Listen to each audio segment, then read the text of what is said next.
Bắt thiên đô ngàn lên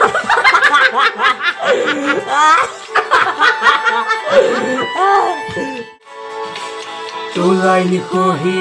vet hi ha Lihim lung lam hol atam min Đi vet tao ngồi lăng là vet thầm.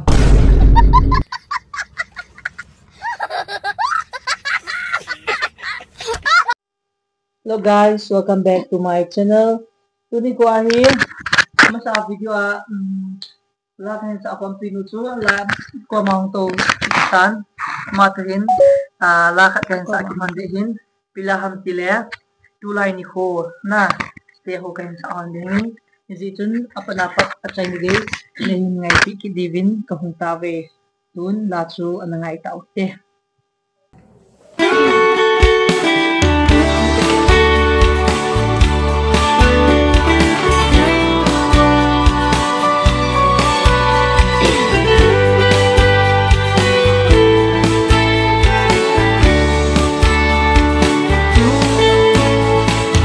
Tulay ni ko hi ibetle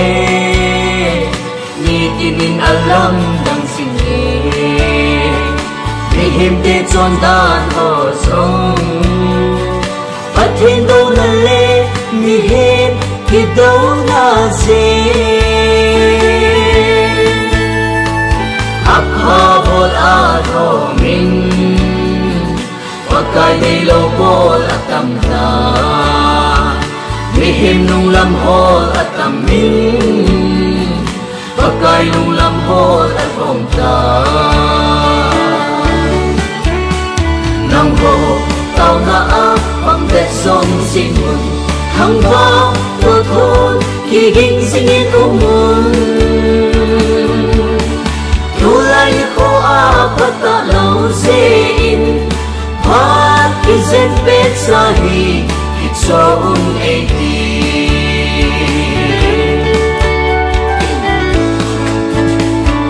Tulay ni ko hi ipete Ni tinin alam dang dew Yung gila igel palo Bago kang hole Hiu so gini ho hi Baibala at hute mo Gui kun na na so sing singe Nung gilin ngay tot se ute Ni nung lam su ay hita Nang ho tao na ang pang bet song sing lung Hang va to thôn kiging singin umun Tulay ko apata lau sein Pat kizen pet sahi Kitson ay di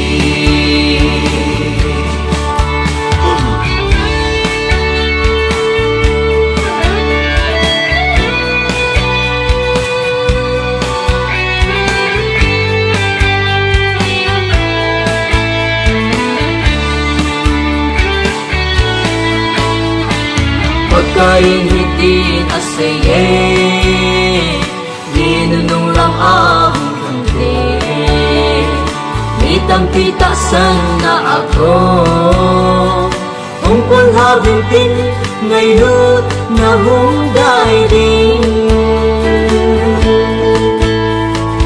Bagkubangin nun nemutin Gulbangin lungkim kemutin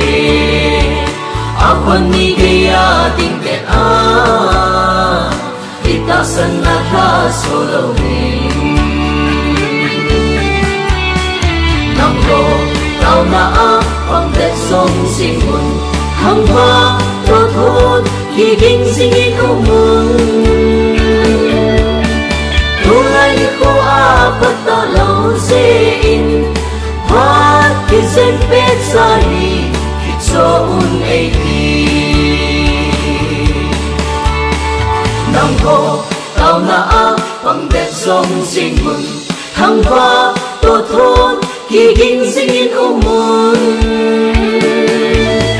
Tulay ko apata lau sein Pat kizen pet sahi kichon edi hat kizen pet sahi kichon edi